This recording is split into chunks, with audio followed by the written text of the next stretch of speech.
Le 6 mars 1936 paraissait dans l'Action française un écho de François Vineuil consacré au film La Garçonne.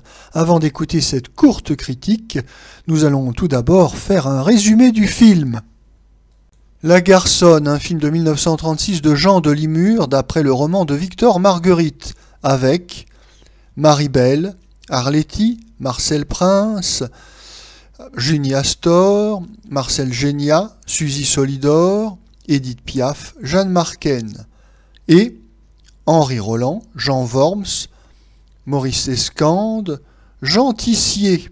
Le sujet: Marie-Belle rompt avec son fiancé lorsqu'elle apprend qu'il a une maîtresse et décide de vivre seule et de conquérir sa liberté. À contre-cœur, elle pénètre dans des milieux interlopes et se laisse entraîner dans des amitiés équivoques dont elle parvient à s'arracher courageusement. Ce film de 1936 est la deuxième adaptation cinématographique du roman La Garçonne paru en 1922. Oui, en effet, il y avait eu une précédente adaptation muette en 1924. Et dans les deux cas, les films sont nettement moins explicites que le roman paru en 1922 et qui fit scandale, s'agissant d'un roman traitant d'homosexualité, d'orgie et de toxicomanie mondaine. Oui, ce roman fut certes un succès de librairie, mais il fut très mal accueilli par la critique de droite et de gauche, ainsi que par le mouvement féministe qui militait alors pour le droit de vote des femmes. Le mouvement féministe a reproché au livre de mêler tout à la fois des sujets sérieux comme le droit de vote des femmes à des sujets beaucoup plus scandaleux, pornographiques et de consommation de drogue, et tout ça à des fins de voyeurisme commercial afin d'attirer les gogos de lecteurs. Ce mélange des genres se faisant au préjudice de la cause politique. Et d'ailleurs, le droit de vote des femmes sera rejeté par la Chambre de députés de gauche, car à l'époque, la gauche considérait que les femmes étaient acquises aux partis dits de droite, aux partis cléricaux, sous prétexte qu'elles allaient plus souvent à l'église que les hommes. Et donc, pour ce seul motif, ils ont refusé aux femmes le droit de vote qui ne leur sera accordé qu'en 1945.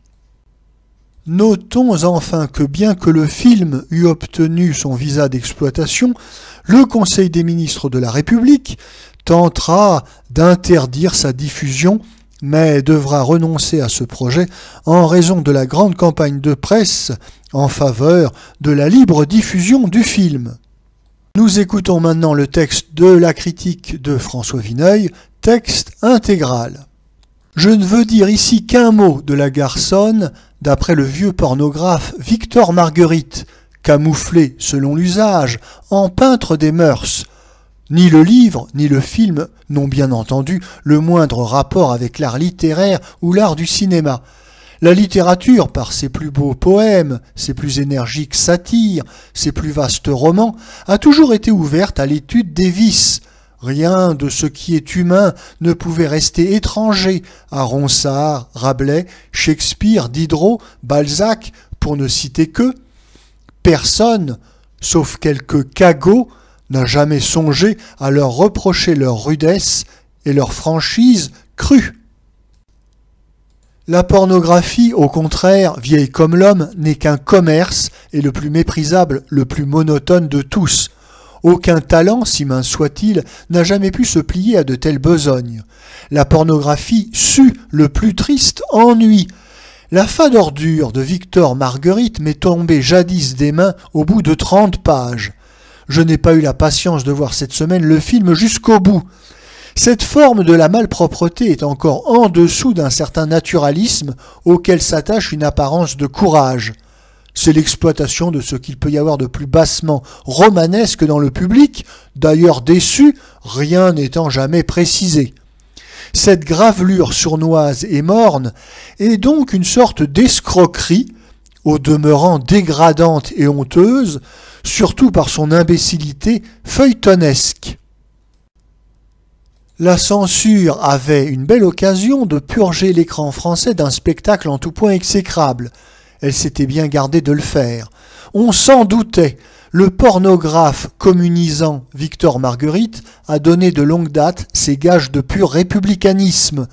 Il ne cache pas lui-même que son film a obtenu le visa grâce au ministre socialiste Chautemps. Chautemps au secours de la garçonne, voilà qui est d'une admirable logique. L'affaire doit avoir été amorcée d'assez longue main. C'est certainement pour ne point créer de précédent que l'on a toléré, il y a quelques mois, les ridicules ordures de Lucrèce Borgia.